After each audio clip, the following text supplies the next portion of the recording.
Xin chào. Xin chào, Vietnam. Thank you. Thank you so much. Thank you. Please.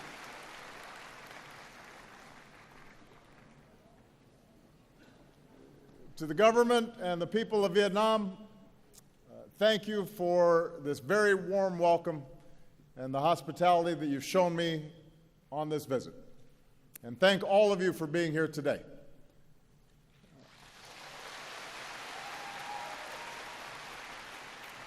We have Vietnamese from across this great country, including so many young people who represent the dynamism and the talent and the hope of Vietnam. On this visit, my heart has been touched by the kindness for which the Vietnamese people are known. And the many people who've been lining the streets, smiling and waving, I feel the friendship between our peoples. Last night, I visited the old quarter here in Hanoi and enjoyed some outstanding Vietnamese food, tried some bún cha.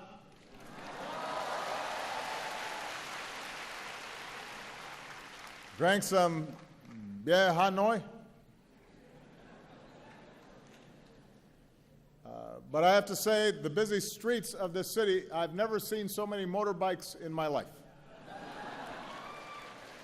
So I haven't had to try to cross the street so far, but maybe when I come back and visit, you can tell me how. I am not the first American president to come to Vietnam in recent times, but I am the first, like so many of you, who came of age after the war between our countries. When the last U.S. forces left Vietnam, I was just 13 years old. So my first exposure to Vietnam and the Vietnamese people came when I was growing up in Hawaii, with its proud Vietnamese American community there. At the same time, many people in this country are much younger than me. Like my two daughters, many of you have lived your whole lives knowing only one thing, and that is peace and normalized relations between Vietnam and the United States. So I come here mindful of the past, mindful of our difficult history, but focused on the future, the prosperity, security, and human dignity that we can advance together. I also come here with a deep respect for Vietnam's ancient heritage. For millennia, farmers have tended these lands, history revealed in the Dong Shun drums. At this bend in the river, Hanoi has endured for more than 1,000 years. The world came to treasure Vietnamese silks and paintings, and a great temple of literature stands as a testament to your pursuit of knowledge. And yet, over the centuries, your fate was too often dictated by others. Your beloved land was not always your own. But like bamboo, the unbroken spirit of the Vietnamese people was captured by Ly Chiong Kiet. The Southern Emperor rules the southern land. Our destiny is writ in heaven's book. So today, we also remember the longer history between Vietnamese and Americans that is too often overlooked.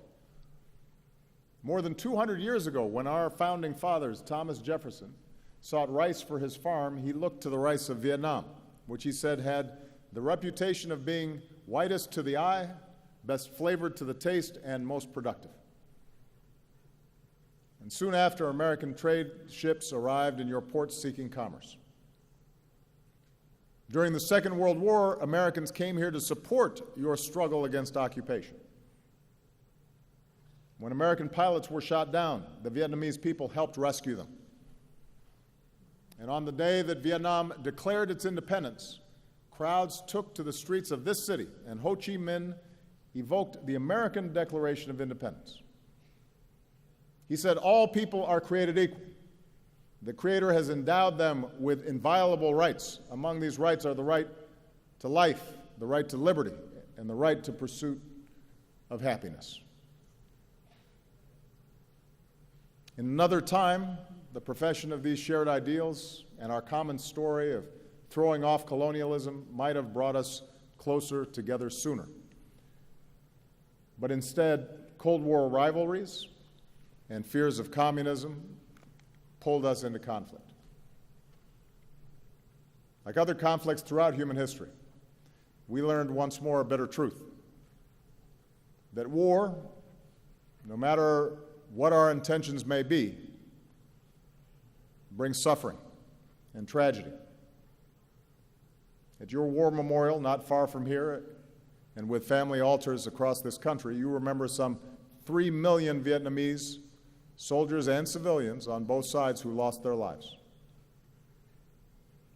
At our memorial wall in Washington, we can touch the names of 58,315 Americans who gave their lives in the conflict. In both our countries, our veterans and families of the fallen still ache for the friends and loved ones that they lost. Just as we learned in America that even if we disagree about a war, we must always honor those who serve and welcome them home with the respect they deserve, we can join together today, Vietnamese and Americans, and acknowledge the pain and the sacrifices on both sides. More recently, over the past 2 decades, Vietnam has achieved enormous progress, and today the world can see the strides that you have made. With economic reforms and trade agreements, including with the United States, you have entered the global economy, selling your goods around the world.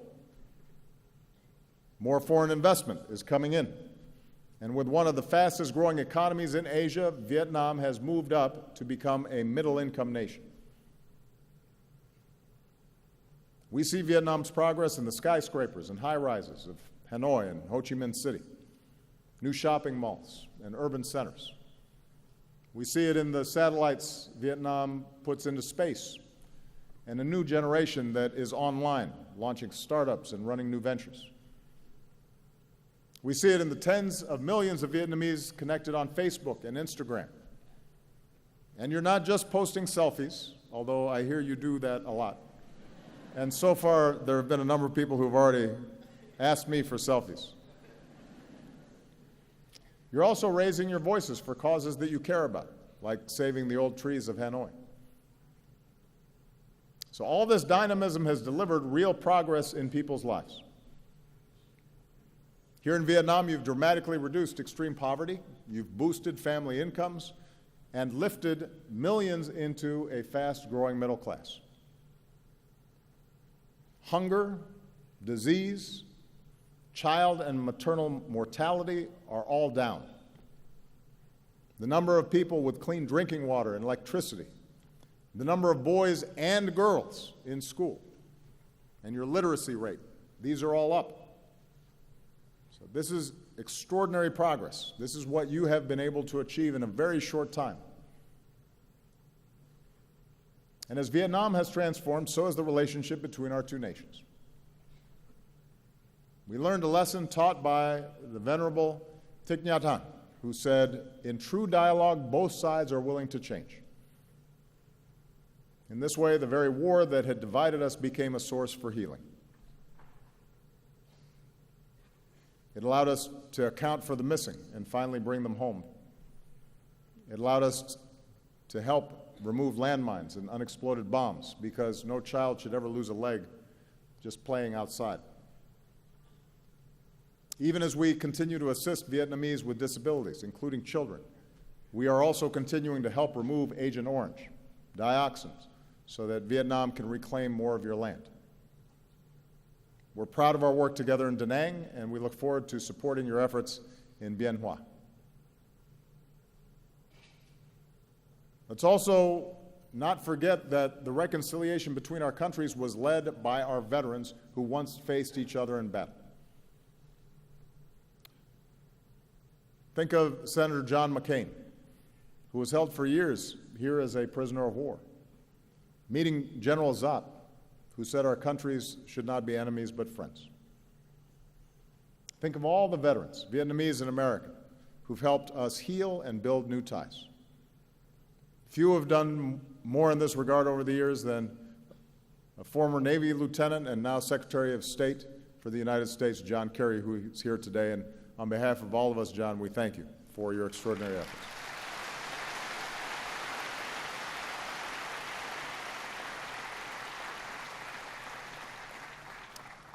Because our veterans showed us the way, because warriors had the courage to pursue peace, our peoples are now closer than ever before. Our trade has surged, our students and scholars learn together. We welcome more Vietnamese students to America than from any other country in Southeast Asia. And every year you welcome more and more American tourists, including young Americans with their backpacks, to Hanoi's 36 streets and the shops of Hoi An and the imperial city of Hue. As Vietnamese and Americans, we can all relate to those words written by Van Cao. From now, we know each other's homeland. From now, we learn to feel for each other. As president, I've built on this progress. With our new comprehensive partnership, our governments are working more closely together than ever before. And with this visit, we've put our relationship on a firmer footing for decades to come. In a sense, the long story between our two nations that began with Thomas Jefferson more than 2 centuries ago has now come full circle. It's taken many years and required great effort. But now we can say something that was once unimaginable. Today, Vietnam and the United States are partners. And I believe our experience holds lessons for the world. At a time when many conflicts seem intractable, seem as if they will never end, we have shown that hearts can change and that a different future is possible when we refuse to be prisoners of the past. We've shown how peace can be better than war. We've shown that progress in human dignity is best advanced by cooperation and not conflict. That's what Vietnam and America can show the world. Now, America's new partnership with Vietnam is rooted in some basic truths. Vietnam is an independent, sovereign nation, and no other nation can impose its will on you or decide your destiny.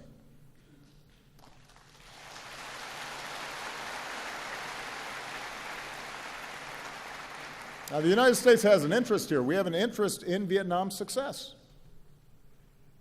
But our comprehensive partnership is still in its early stages. And with the time I have left, I want to share with you the vision that I believe can guide us in the decades ahead. First, let's work together to create real opportunity and prosperity for all of our people. We know the ingredients for economic success in the 21st century. In our global economy, investment and trade flows to wherever there is rule of law, because no one wants to pay a bribe to start a business. Nobody wants to sell their goods or go to school if they don't know how they're going to be treated. In knowledge-based economies, jobs go to where people have the freedom to think for themselves and exchange ideas and to innovate. And real economic partnerships are not just about one country extracting resources from another. They're about investing in our greatest resource, which is our people and their skills and their talents, whether you live in a big city or a rural village. And that's the kind of partnership that America offers. As I announced yesterday, the Peace Corps will come to Vietnam for the first time with a focus on teaching English. And a generation after young Americans came here to fight, a new generation of Americans are going to come here to teach and build and deepen the friendships between us.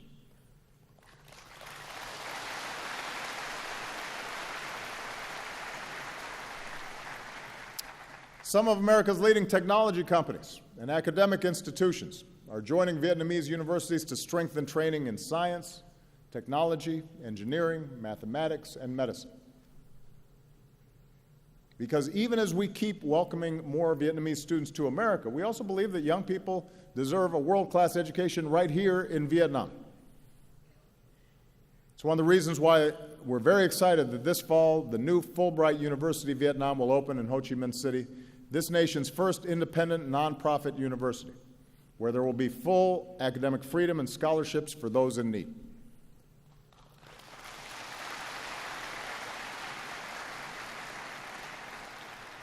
Students, scholars, researchers will focus on public policy and management and business, on engineering and computer science, and liberal arts. Everything from the poetry of Nguyen Zu to the philosophy of Fan Chu Ching to the mathematics of No Bao Cho. And we're going to keep partnering with young people and entrepreneurs because we believe that if you can just access the skills and technology and capital you need, then nothing can stand in your way, and that includes, by the way, the talented women of Vietnam. We think gender equality is an important principle. From Cheong sisters to today, strong, confident women have always helped move Vietnam forward. And the evidence is clear. I say this wherever I go around the world. Families, communities, and countries are more prosperous when girls and women have an equal opportunity to succeed in school and at work and in government. That's true everywhere, and it's true here in Vietnam.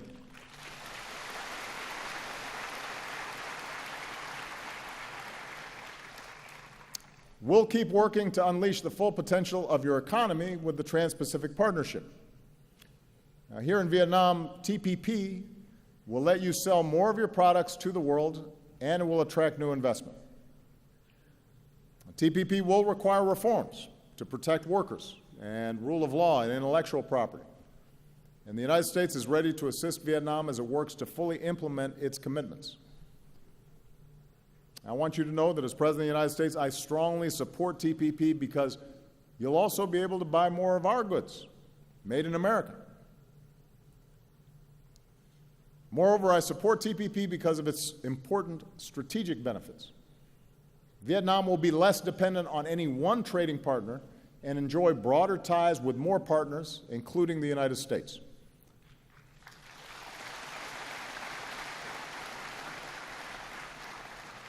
And TPP will reinforce regional cooperation. It will help address economic inequality and will advance human rights with higher wages and safer working conditions. For the first time here in Vietnam, the right to form independent labor unions and prohibitions against forced labor and child labor. And it has the strongest environmental protections and the strongest anti-corruption standards of any trade agreement in history. That's the future TPP offers for all of us, because all of us, the United States, Vietnam, and the other signatories, will have to abide by these rules that we have shaped together. That's the future that is available to all of us. So we now have to get it done for the sake of our economic prosperity and our national security. This brings me to the second area where we can work together, and that is ensuring our mutual security. With this visit, we've agreed to elevate our security cooperation and build more trust between our men and women in uniform.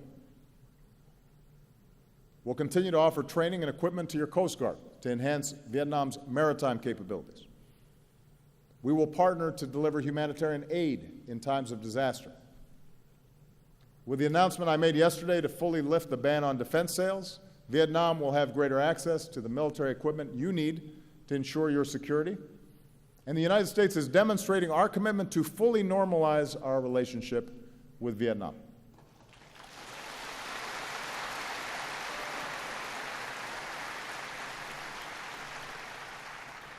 More broadly, the 20th century has taught all of us, including the United States and Vietnam, that the international order upon which our mutual security depends is rooted in certain rules and norms. Nations are sovereign, and no matter how large or small a nation may be, its sovereignty should be respected, and its territory should not be violated. Big nations should not bully smaller ones. Disputes should be resolved peacefully.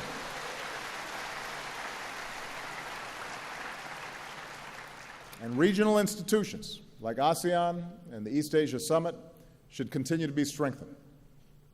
That's what I believe, that's what the United States believes, and that's the kind of partnership America offers this region. I look forward to advancing this spirit of respect and reconciliation later this year when I become the first U.S. president to visit Laos. In the South China Sea, the United States is not a claimant in current disputes, but we will stand with partners in upholding core principles like freedom of navigation and overflight, and lawful commerce that is not impeded, and the peaceful resolution of disputes through legal means in accordance with international law. And as we go forward, the United States will continue to fly, sail, and operate wherever international law allows, and we will support the right of all countries to do the same.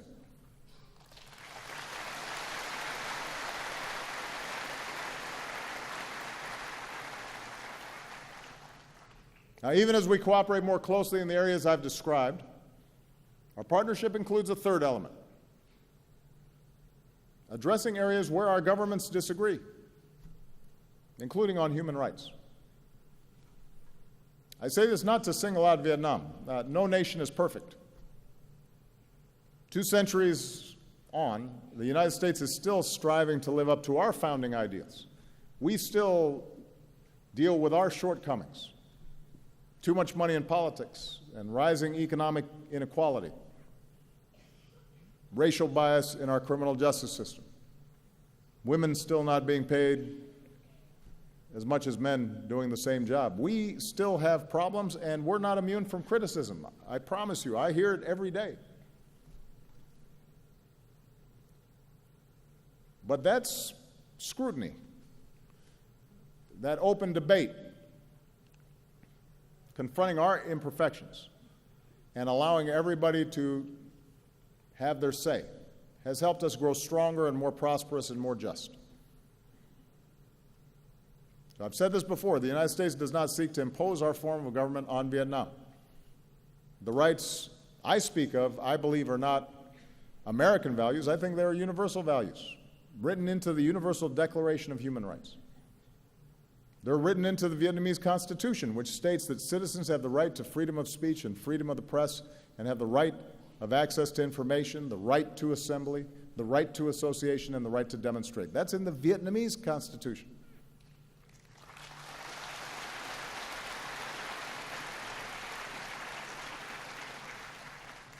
So really, this is an issue about all of us, each country, trying to consistently apply these principles, making sure that we, those of us in government, are being true to these ideals. In recent years, Vietnam has made some progress. Vietnam's committed to bringing its laws in line with its new constitution and with international norms. Under recently passed laws, the government will disclose more of its budget, and the public will have the right to access more information. And as I said, Vietnam has committed to economic and labor reforms under the TPP. So these are all positive steps. And ultimately, the future of Vietnam will be decided by the people of Vietnam. Every country will chart its own path, and our two nations have different traditions and different political systems and different cultures. But as a friend of Vietnam, allow me to share my view, why I believe nations are more successful when universal rights are upheld. When there's freedom of expression and freedom of speech, and when people can share ideas and access the internet and social media without restriction, that fuels the innovation economies need to thrive. That's where new ideas happen. That's how a Facebook starts. That's how some of our greatest companies began. Because somebody had a new idea that was different, and they were able to share it. When there's freedom of the press, when journalists and bloggers are able to shine a light on injustice or abuse, that holds officials accountable and builds public confidence that the system works. When candidates can run for office and campaign freely, and voters can choose their own leaders in free and fair elections, it makes the countries more stable because citizens know that their voices count and that peaceful change is possible. And it brings new people into the system. When there's freedom of religion, it not only allows people to fully express the love and compassion that are at the heart of all great religions, but it allows faith groups to serve their own communities through schools and hospitals and care for the poor and the vulnerable. And when there's freedom of assembly and citizens are free to organize in civil society, then countries can better address challenges that government sometimes cannot solve by itself. So it is my view that upholding these rights is not a threat to stability, but actually reinforces stability and is the foundation of progress. After all, it was a yearning for these very rights that inspired people around the world, including Vietnam, to throw off colonialism.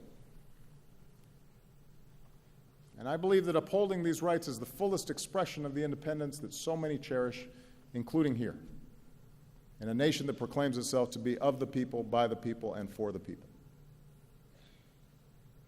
Vietnam will do it differently than the United States does. And each of us will do it differently from many other countries around the world. But there are these basic principles that I think we all have to try to work on and improve. And I say this as somebody who's about to leave office. So I have the benefit of almost 8 years now of reflecting on how our system has worked and interacting with countries around the world who are constantly trying to improve their systems as well. Now, finally, our partnership, I think, can meet global challenges that no nation can solve by itself. If we're going to ensure the health of our people and the beauty of our planet, then development has to be sustainable. Natural wonders like Ha Long Bay and Sundong Cave have to be preserved for our children and our grandchildren. Rising seas threaten the coasts and waterways on which so many Vietnamese depend. And so, as partners in the fight against climate change, we need to fulfill the commitments we made in Paris, and we need to help farmers and villages and people who depend on fishing to adapt and to bring more clean energy to places like the Mekong Delta. This is a rice bowl of the world that we need to feed future generations. And we can save lives beyond our borders. By helping other countries strengthen, for example, their health systems, we can prevent outbreaks of disease from becoming epidemics that threaten all of us. And as Vietnam deepens its commitment to UN peacekeeping, the United States is proud to help train your peacekeepers. And what a truly remarkable thing that is. Our two nations that once fought each other now standing together and helping others achieve peace as well. So in addition to our bilateral relationship, our partnership also allows us to help shape the international environment in ways that are positive. Now, fully realizing the vision that I've described today is not going to happen overnight, and it is not inevitable. There may be stumbles and setbacks along the way. There are going to be times where there are misunderstandings. It will take sustained effort and true dialogue where both sides continue to change. But considering all the history and hurdles that we've already overcome, I stand before you today very optimistic about our future together.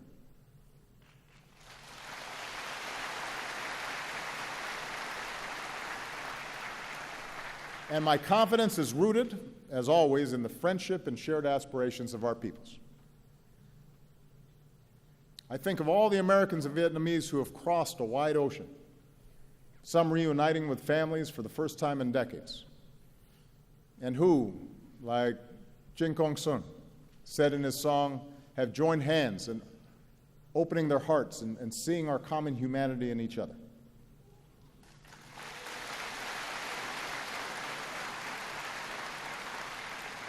I think of all the Vietnamese Americans who've succeeded in every walk of life: doctors, journalists, judges, public servants. One of them, who was born here, wrote me a letter and said, "By God's grace, I've been able to live the American dream. I'm very proud to be an American, but also very proud to be Vietnamese." And today he's here. Today he's here, back in the country of his birth, because he said his personal passion is improving the life of every Vietnamese person. I think of a new generation of Vietnamese, so many of you, so many of the young people who are here, who are ready to make your mark on the world. And I want to say to all the young people listening, your talent, your drive, your dreams, in those things Vietnam has everything it needs to thrive. And your destiny is in your hands. This is your moment, and as you pursue the future that you want, I want you to know that the United States of America will be right there with you as your partner and as your friend.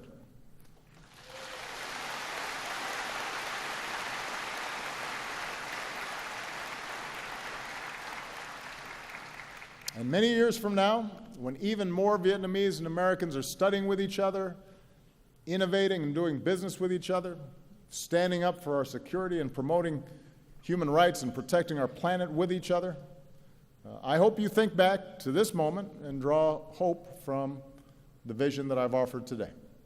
Or, if I can say it another way, in words that you know well from the tale of Kyo, please take from me this token of trust so we can embark upon our 100-year journey together.